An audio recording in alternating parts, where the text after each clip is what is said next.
Hey everybody, welcome back to Gracewood Farms. We have some bad news on the homestead. Maybe if you're a homesteader, you've had a similar situation where a large amount of your animals got killed in a very short amount of time. Today we're going to explain to you our theories on the Great Chicken Massacre of 2022.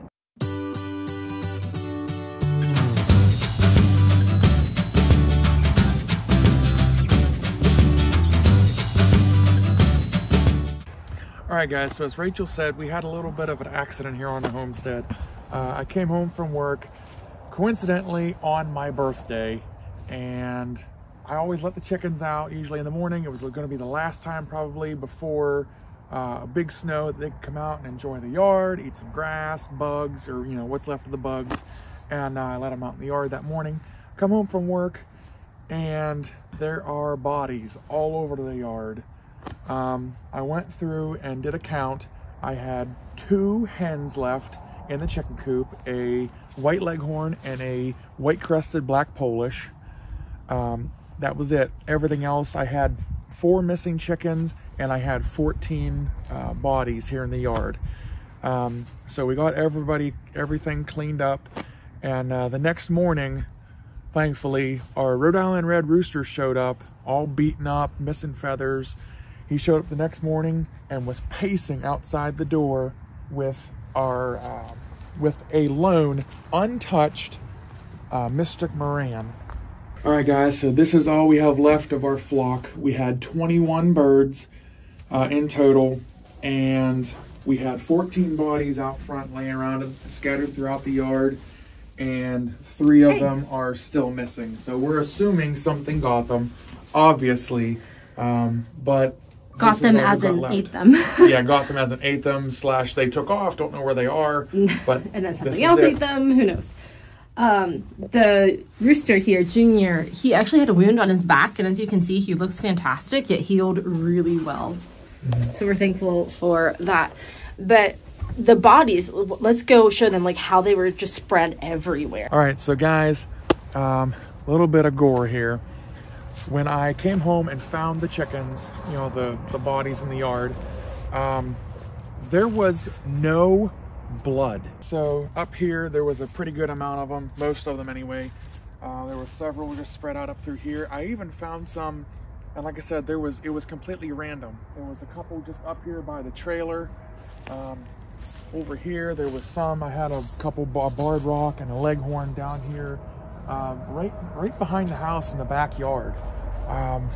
We had buff Orpingtons. They were over here beside the chicken coop. They were over here. But what's funny is that day I had been running errands, so I actually had been in and out of the house twice. And I left my wallet at home, so I had to come back. And when I came back to get my wallet, one of the Polish was in the front yard walking around like happy as a clam.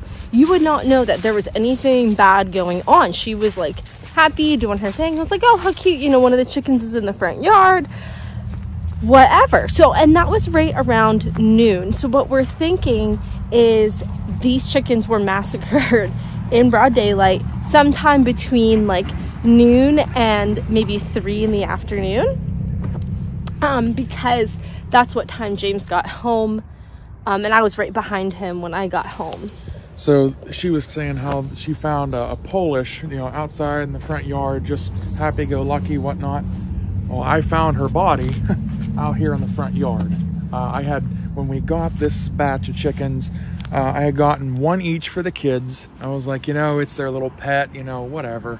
They're smaller, they're not going to lay as much. That's just the breed. I was like, oh, they're cute and different. But we have 1 left. Yeah, we feel bad. And there was 1 up in the front yard. So that's all we got. That's all we got. We have a camera set up in our garage now, and then we also have a deer cam we really need to get set up so that we can kind of figure out what the culprit was. Most theories, like James mentioned before, is a weasel or some other small animal, because obviously it was killing partially for sport, because there was over a dozen chickens just dead and not eaten. So obviously it was killing for sport. Interestingly, the day before this happened, 2 things happened. Number 1, we saw a fox just a couple acres up from us at our neighbor's house. And 2, we heard coyotes the night before.